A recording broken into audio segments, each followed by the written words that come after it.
Let's say you die, physically. Physical body dies. Where do you go? Depending on your condition.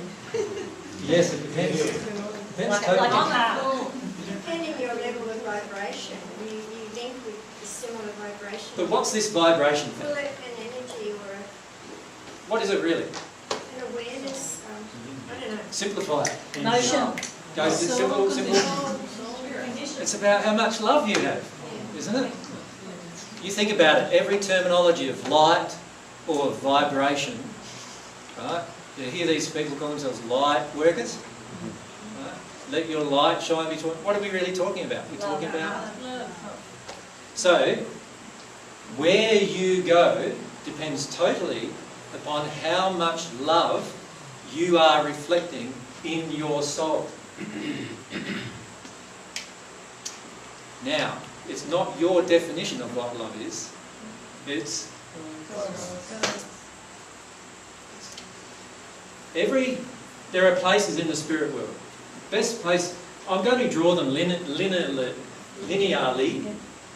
right, as a line, if you like, in the two-dimensional space, but in reality they are multi-dimensional spaces.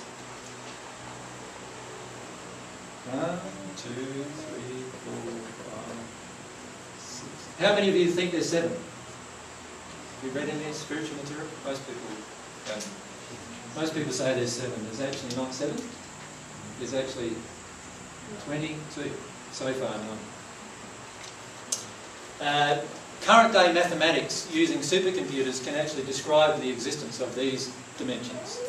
These dimensions are described mathematically currently. Up to a certain point, because the computational power to do it mathematically is quite high requirements. Let's look at what's happening with it.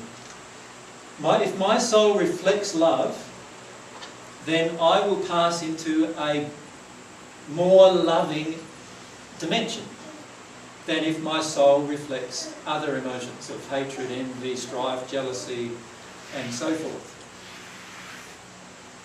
Does that make sense to you? Yeah. Okay. Now there are 2 forms of progression in love. One form of progression is limited at the 6th sphere. So I'm going to draw a line across there, and I'm going to draw little sort of dots down here. Bear in mind, these dimensions are not separated like with a line down the middle. Right? I'm just representing it diagrammatically. There are 2 paths of progression. And the 2 paths of progression are called the natural love path and the divine love path. So I need to define natural love and define divine love, yes? Natural love is the love that you emanate from your own soul, that is totally under your control, using your free will. Divine love is the love that God emanates from her soul and can give to you as an individual. Do you see the difference? One of these types of love is coming from within yourself. The other type of love is coming from God. You can develop, if you develop in divine love, you will automatically have to develop in natural love as well. So the divine love path, if we can call it that, encompasses the natural love path of progression as well. Now, if you decide to be self-reliant,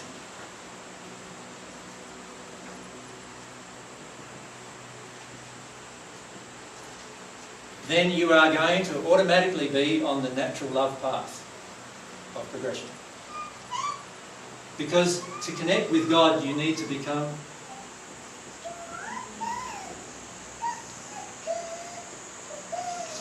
God-reliant. If you are very intellectual and deny your emotions, you will remain on the natural love path. If you decide to become emotional and focus on your emotions, you have a better chance of being on the divine love path. If you decide that you are God, you will be on the natural love path. Can you see why? How can you feel an emotion of love from a being external to yourself when you think you're that being? Can't, can you really? On this path you will say, I am God's child. So therefore we are all brothers and sisters. Okay. Can you start seeing a picture of what the two paths are of development?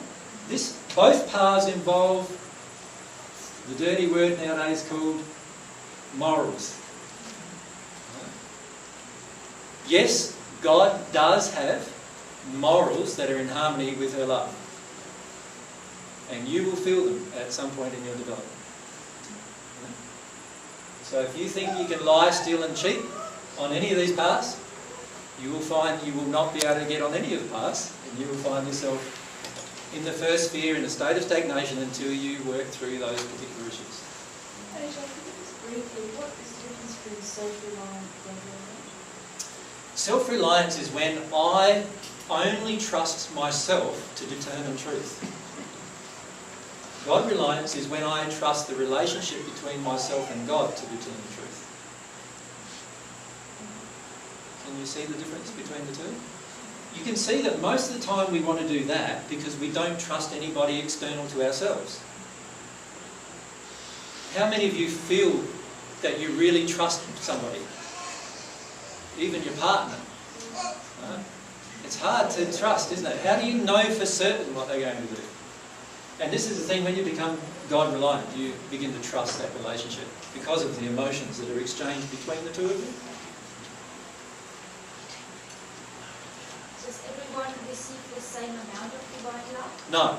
It's totally dependent on desire. But that would be not equal. But No. God would not do this. God would just give everybody equal amount of opportunity and love. You just filtered my answer through your emotions. Yeah? What did I actually say? I said no. I said no to what question? If everybody receives the same amount. Okay. And what did I say was the answer? It was based on desire. God is wanting to give all of us the same amount of love. Okay. But it depends on your desire to receive it as to how much you will receive. Free will. Because of your free will. God is not going to force you to receive more than you want. To do that would be breaking God's own laws, and she will never do that. She never breaks her own laws. Okay? Alright. So, on the divine love path, you can progress above the sixth sphere and you can process infinitely.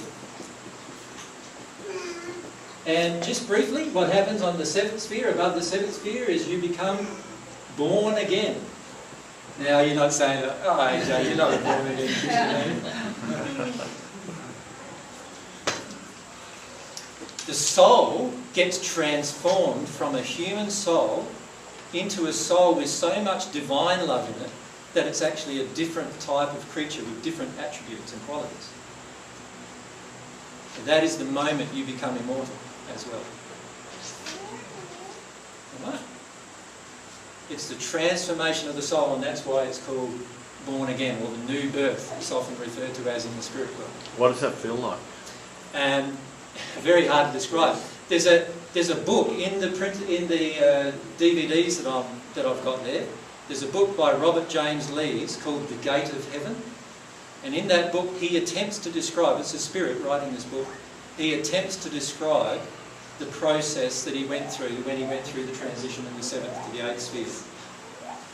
And my suggestion is, have a read of the 3 books that he's written, because he actually arrived in the spirit world in the second sphere, and it describes all of the things he learnt from that time onwards. What was the title, sorry, The writer is Robert James Lees, and the 3 books, the first one is called Through the Mists, the second one is called The Life Elysian, And the third one is called the gate of heaven. Will you reincarnate after this 8th sphere? No. To reincarnate, you must go through a process on the 21st sphere. And the process at the 21st sphere is an amalgamation of the soul, recombining the soul into one. When you're in the 22nd sphere, you now may choose to reincarnate. So that's what you've done. With the first one. I was the first one to ever do it. So do the spirits in the spirit world know that you've done this? Yes. In the celestial spheres, yes. And what's their response? What do you mean, what is their response? They would be happy, wouldn't they not? I'm allowed to make my own choices, aren't I? What are you getting at? Well, I mean, are they curious about your experiences, or do they want to learn from you, or? It depends what spirits you're talking to. Like, there are spirits in the 6th sphere who believe they can reincarnate without going through this process. And those particular spirits will never reincarnate as a result, while they hold on to those beliefs. And I don't need to reincarnate. So there are many spirits in the 22nd sphere who don't want to come back to Earth. And can you blame them? Really? Yeah. And then do you start then from level 1 again once you die? You start based on the emotional impressions of your parent state. So in my case, yes, I started back there. Why did you reincarnate? Because I want to tell everybody the truth about their life. This stuff. Because of love.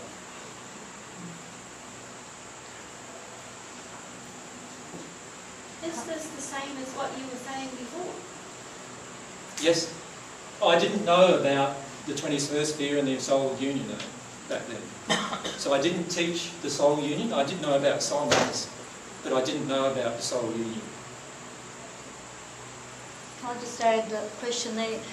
There's books by James Paget where Jesus channeled in 1914 to 1924, which are probably on that. They're all on the CDs and too. that there explains that he tried to teach the teachings to us on Earth through those books and the channelings in 1914, Yeah. but it didn't go like a fire through Earth. So quite a number who have returned wrote the messages that you can read that were written in 1914. And they're all on the CDs too, if you want.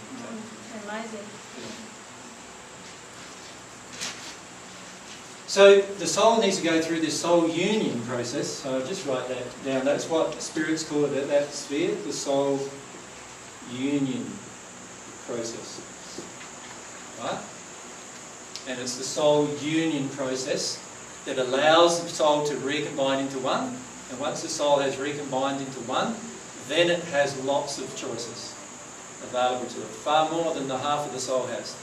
The half of the soul needs a body to have sensory input. Do you understand what I meant by that? So right now on Earth, the reason why you've got a physical body is because you need this physical body to interact with the physical world so that your soul can actually absorb the experience. When you're in the spirit world, you will have your spirit body that you use. And to you, it will feel the same as your material body feels now. You can go up and hug another spirit, for example. Right? You even have sexual relationships in the spirit world. Does it feel as good? It feels, it feels better. You get all those other senses to experience. Exactly. It feels better.